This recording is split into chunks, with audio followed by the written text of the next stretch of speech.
So today we're going to briefly talk about an online resource and tool that both teachers and students can use as they are developing strong writers in their classroom and or becoming strong writers. So the platform we're going to look at today is called No Red Ink. And we're going to go ahead and so just briefly, what is No Red Ink? So it's really an online platform that provides a plethora of writing and grammar skill building, and it does that in a very data-driven manner. So for example, you can give a diagnostic to your classes before they begin working through some of the modules or assignments within No Red Ink if you want to do it that way. And that'll give you baseline data for their writing and where their strengths are and where they're going to need additional supports. But it's especially useful in classrooms when you want to give that differentiated instruction. So that way every student is getting what they need. So for example, if you're going to give the diagnostic, that data you use to then build out like what that differentiated instruction looks like with your writing. And you can provide continuous feedback on the platform or off the platform for students as they progress through their segments. So just a quick plug, why is it great for middle and high school? That's mainly the students I work with. I think there's three things to call out. Number one, it's really engaging for students. You're going to see in an example I have here in a few minutes of how it can pique students' interest or activate their prior knowledge.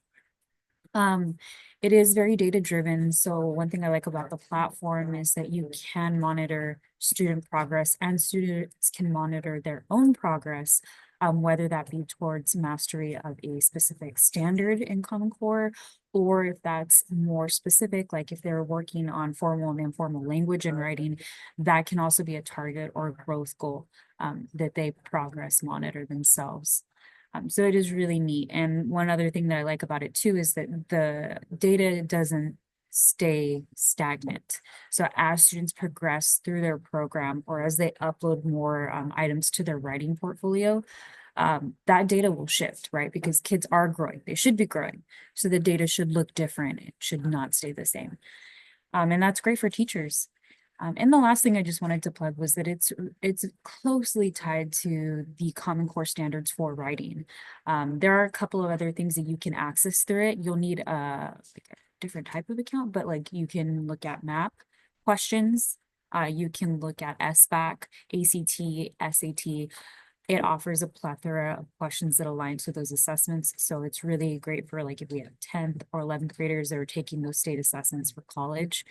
This is a great way to get them some practice as well. So back to the standards aligned piece, because that's where most schools are heavily focused on is how do we get kids to move towards mastery of said standards, whether that be a reading standard, but in this case, a writing standard. So again, you'll see here just a quick little snapshot of the online portal. There's a section where you can click California standards. So I'm not in California. Our Common Core standards are just a little bit different. So what I like here is that it does cater to that. And we're looking at W.4 for this specific California standard. And you'll see here that it does provide practice and assessment. So what I would do then is assign formal and informal language to my students if that's an area where I see them struggling or where they might want to enrich perhaps. And then from there, we can go ahead and see it from the student perspective. They'll be able to log in and see that task assigned to them. So if you were in a tier 1 instruction classroom and you just did like a quick 10, 12-minute model of some of the skills that students are going to be seeing today, maybe it is around just formal and informal language, then you would push into a differentiated instruction time, maybe a guided practice. And this would be something where they can work on these either in stations or they can work independently, depending on how you model your classroom. And this is just, again, another opportunity for them to practice towards mastery of the standard by specifically looking at formal and informal language. And then also remember that the data does get saved on this platform if students are accessing it through here.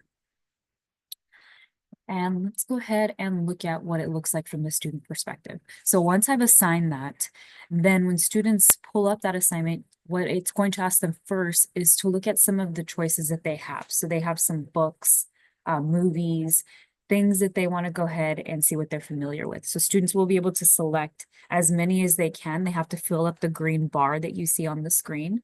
And so once they've selected some of the things that they're familiar with, what's going to happen is the platform will use that to create questions to give them within their tasks as they move towards mastery of the standard. So it really is student-centered because it is targeting what that specific student is familiar with in terms of like topics, and then generating those questions for that student that are aligned with the Common Core standard.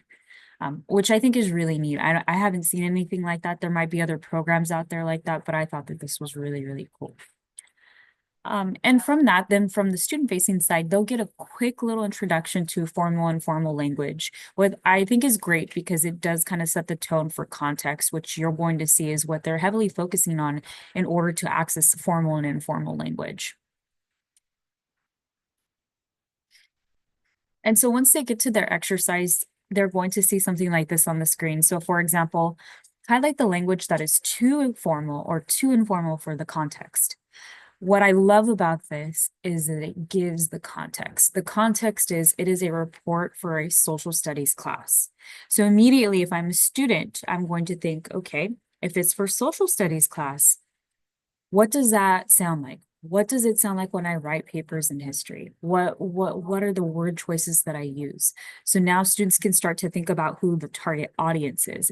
And that kind of helps them understand what's too formal, what is not formal enough. And so when we're looking at this example, skateboarding is going to be an Olympic sport for the first time in 2020. Now, for a report for social science class, I would say that gonna is probably too informal of a word choice. And so then the student would then click on the word gonna and submit their answer. And what I love about this too is like, here's another example, but No Red Ink does a good job of showing students that when we have conversations or when we're writing or typing out conversations or papers or essays or infographics, it has a certain appeal to audiences. And none of those are incorrect. It's just we need to learn how to use them at the appropriate time. So for example, here's a text message. Did you remember to take your lunch to school today? Sincerely, Mom. We know that people don't type sincerely, Mom. And so students would obviously look at that and say, like, I don't type that. I know most people don't text that. So like that has to be like too formal.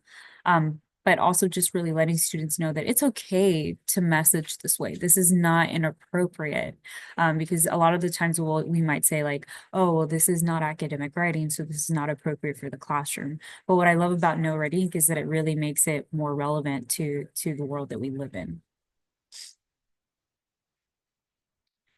And then from a student perspective too, let's say that they finished formal and informal language and they've mastered that topic. So you can see in the bottom right-hand corner, formal and formal language, 100%. So I've gotten through that topic and I have a good idea or a good grasp of what that means now. So then what can happen is one or two things. A teacher can assign another topic to a student, or if students are in that part of their writing where they're able to progress monitor their skills and are able to see where do I need work, they can select from these topics where they want to spend the next session of their working time building towards. If you don't have a classroom that's quite there yet, you can always assign these to your students and they'll be able to see that from their student portal perspective.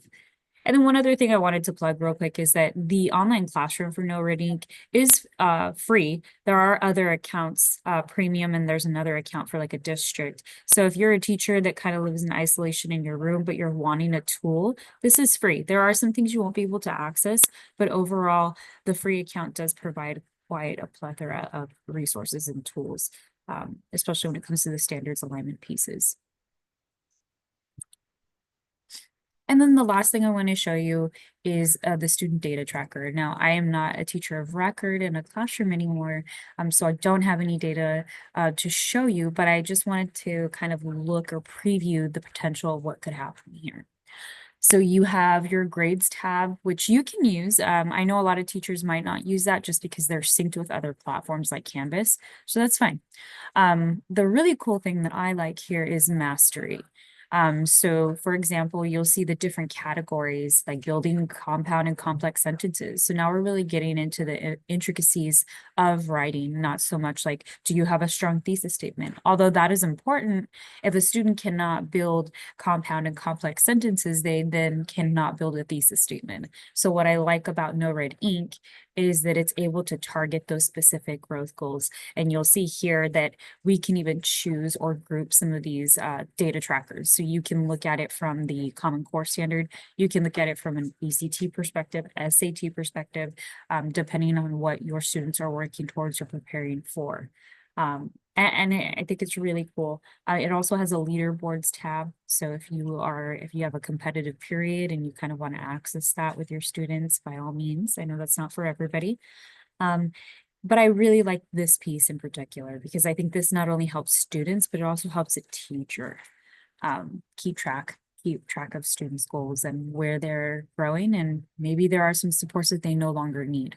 So really trying to target, again, what do students need, not what is easier for us to do as teachers, because sometimes those two things we assume to be synonymous, and it happens. But what I love about No Writing too is that it also kind of takes that pressure off teachers because it's able to bring all the data together and they can really preview where the strengths and where the supports are needed. So anyway, that is my quick plug on No Red Ink. I think it's a great tool. I know there's probably a lot of people out there that use it, but get online, do some research, see if this is for you.